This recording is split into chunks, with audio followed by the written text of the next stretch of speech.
دنیا ایک سیمولیشن ہے۔ یہ دنیا ایک سیمولیشن ہے۔ اس زندگی میں کوئی چیز ٹھوس سالڈ نہیں ہے۔ آئیے میں وضاحت کرتا ہوں۔ کچھ بھی نہیں مرتا۔ تم نے کبھی موت کو نہیں دیکھا۔ یہ جہان خطی زوال لینئر ڈے کے تحت چل رہا ہے جسے تم وقت کہتے ہو۔ لیکن قرآن میں اللہ نے توفیق کا لفظ استعمال کیا ہے، صرف موت نہیں بلکہ پورے طور پر لے لینا۔ اللہ ہی ہے جو روحوں کو ان کی موت کے وقت توفیق کرتا ہے۔ تم مرتے نہیں ہو، تمہیں نکالا جاتا ہے، اٹھایا جاتا ہے، دوبارہ ترتیب دیا جاتا ہے، ایک بلند تر جہان میں منتقل کیا جاتا ہے، جہاں یادداشت اور پہچان اب بھی قائم رہتی ہے۔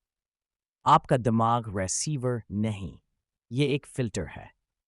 آپ سمجھتے ہو کہ آپ حقیقت دیکھتے ہو، نہیں، آپ کا دماغ اس کا 99.999% ہٹا دیتا ہے۔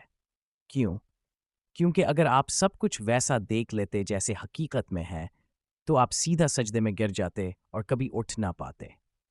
غیب کو آپ سے چھپایا نہیں گیا تاکہ آپ کو سزا دی جائے۔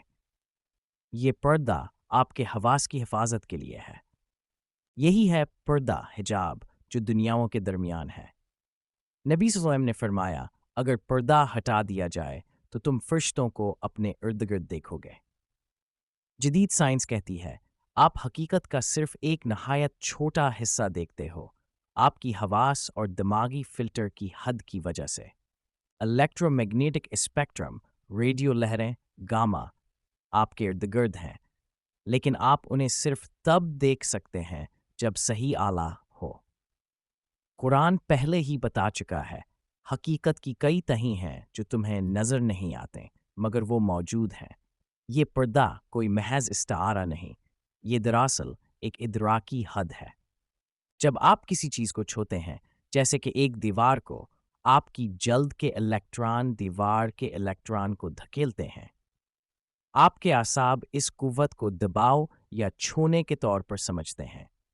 آپ کا دماغ پھر کہتا ہے، یہ ٹھوس ہے، لیکن حقیقت میں آپ کبھی بھی دیوار کو چھوتے نہیں۔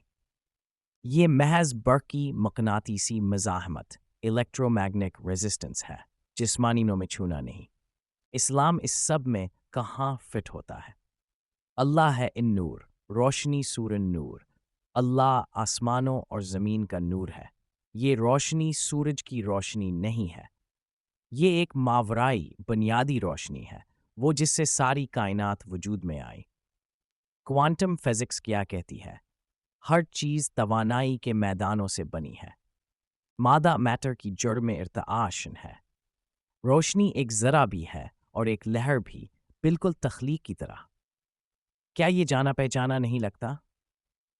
ایٹمی سطح پر جو چیز ٹھوس لگتی ہے وہ دراصل توانائی اور خلا کا ایک رقص ہے۔ ایک چیز جیسے آپ کا ہاتھ یا ایک کپ ایٹم سے بنی ہے۔ ایٹم 99.99999% خالی جگہ ہوتے ہیں۔ ان کے اندر جو کچھ ہے، الیکٹران، پروٹون، نیوٹرون، یہ ٹھوس گیندیں نہیں بلکہ توانائی کے ارتعاشی میدان ہیں۔ لیکن پھر یہ ٹھوس محسوس کیوں ہوتا ہے؟ اسلامی کائنات میں ہر چیز نور، الہی روشنی سے پیدا کی گئی، اور جدید فزکس میں ہر چیز ارتعاش کرتی ہوئی توانائی سے بنی ہے جو روشنی کی طرح برتاؤ کرتی ہے۔ غیب نظر آنے والی دنیا سے زیادہ حقیقی ہے۔ آپ جسمانی دنیا میں رہتے ہیں، لیکن اسلام یاد دلاتا ہے غیب ہی حقیقت کا اصل مرکز ہے۔ مادی دنیا صرف ایک بیرونی پرت ہے۔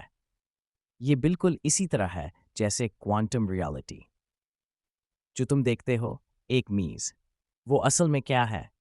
خالی جگہ، ارتعاش کرتی توانائی جو صرف تب حقیقی ہے جب کوئی مشاہدہ کرے۔ ہر ایک چیز جو آپ محسوس کرتے ہیں، آپ کا جسم، آپ کی یادیں، آپ کا گھر، یہاں تک کہ وقت خود، یہ سب اصل چیز نہیں ہے۔ یہ صرف اس اصل کی جھلکیاں ہیں۔ آپ ایک تہیدار ایکس میں جی رہے ہیں، اور حتیٰ کہ کوانٹم فزکس بھی یہ مانتی ہے، وہ اسے دوسرے ناموں سے پکارتی ہے۔ Wave collapse, observer effect, entangled fields, false vacuum state. اسلام اسے کہتا ہے دنیا، سب سے نچلا جہان، اصل حقیقت کا سایہ۔